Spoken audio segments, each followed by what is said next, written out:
Soalan 8. Okay, murid-murid, solve the equation tan square x plus 2 tan x minus 3.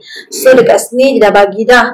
Okay, dia punya range hingga 180 degree sahaja.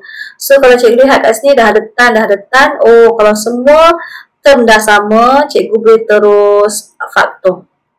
Okay, masukkan saja dalam kalkulator. Kalau confused, our A is 1, B 2, and then C negative 3. Okay, kita dapat ni. So, cikgu keluarkan lah. Okay, our tan x is 1 and tan x negative 3. So, kita boleh cari corresponding angle. Okay, when x, kita shift tan 1, kita akan dapat 45. Okay, kalau kita shift tan ni untuk negative 3 ni, kamu jangan masuk negative 3 tau. Kamu masuk 3 sahaja.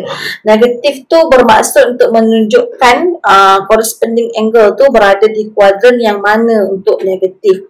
So, bila cikgu shift tan 3, cikgu dapat 71.57.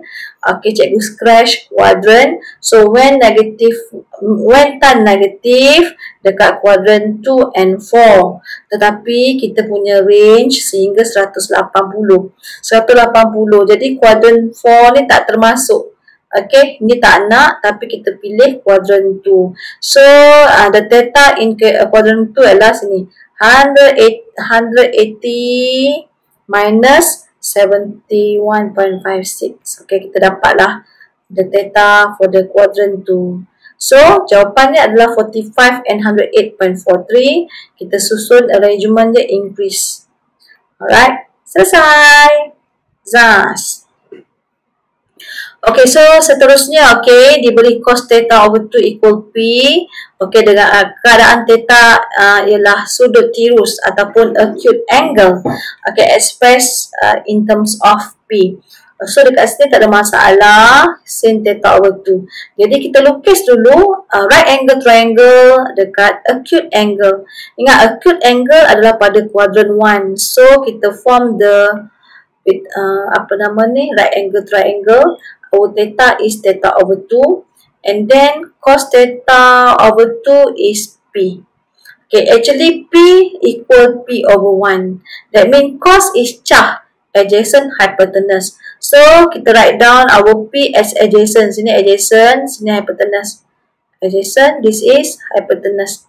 Alright, so we have to find opposite pula. Okay, opposite. So, opposite by using the Pythagoras theorem. Okay, 1 square minus P square. Okay, dan ini kita dapatlah 1 minus P square. Okay, so sekarang baru kita cari sin theta over 2. Sin is soh opposite over hypotenuse. So, replace our opposite. Kita dapat ni, hypotenuse is 1. This is our opposite. This is our hypotenuse. Okay, inilah jawapan dia. Alright, next. Okay, so sin theta. Oh, but kita punya dalam gambar raja ni theta over 2. Tapi kita nak sin theta. How? Okay, by using the double angle formula.